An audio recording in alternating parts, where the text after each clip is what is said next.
Cette rencontre sera l'occasion de voir ensemble et de réfléchir ensemble et de penser ensemble à des faisceaux et des axes de réflexion, d'action pour que la promotion économique des femmes ne soit pas seulement un vœu pieux, mais qu'elle soit transcrite dans un réel d'action fédérée.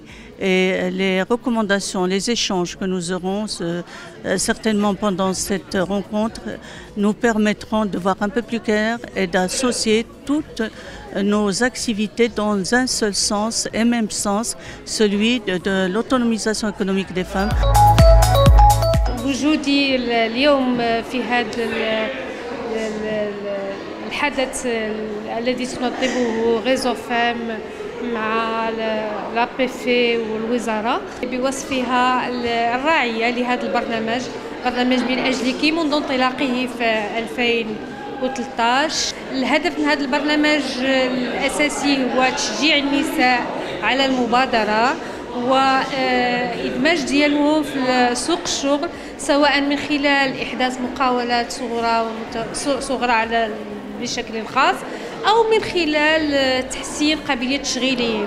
وبالتالي فنحن نريد أن تكون هناك شراكة بين القطاع العام والقطاع الخاص وأيضا القطاع الجمعوي من أجل تحقيق أهداف ملموسة، خاصة فيما يتعلق باستقلالية النساء الاقتصادية وإدماجهم الاقتصادي. La Fondation Lidec est partenaire de notre association ESPOD et aujourd'hui justement nous avons invité cette fondation et d'autres fondations pour justement tisser des partenariats avec le réseau FEM qui regroupe maintenant plus de 12 associations et fédérations pour la promotion des droits des femmes au Maroc.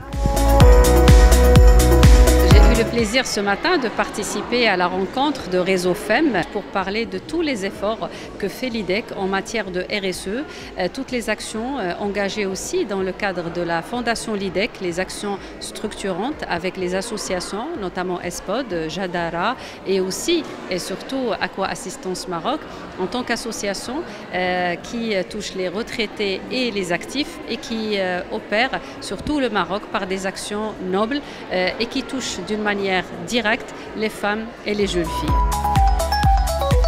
Nous avons le privilège d'afficher que environ 80% de nos bénéficiaires sont des filles et nous avons remarqué qu'effectivement l'accompagnement de ces jeunes filles permet, je dirais, de les faire sortir définitivement de la précarité et de faire sortir leur famille également de, je dirais, de la perception limitée qu'il pourrait avoir sur le rôle de la femme. Nous donnons à la jeune fille, dès son jeune âge, dès qu'elle obtient son bac, nous lui donnons l'autonomie financière qui lui permet justement de pouvoir faire ce parcours indépendamment de la volonté de ses frères, de sa famille, qui pourrait avoir une vision limitée du rôle de la femme dans la société.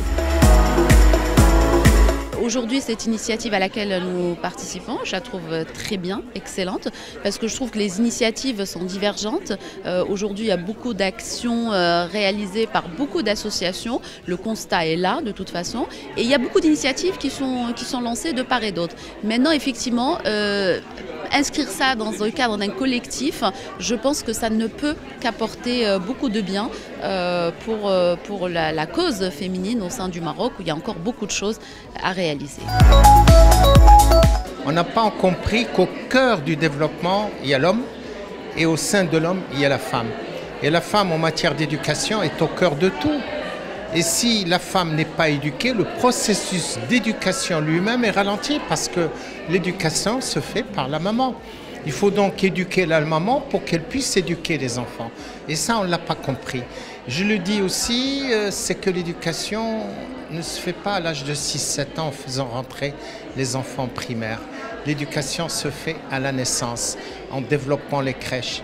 Tout cela pour dire que le problème de l'inclusion de la femme est un problème complexe où il faut l'analyser dans ses relations avec les différentes parties.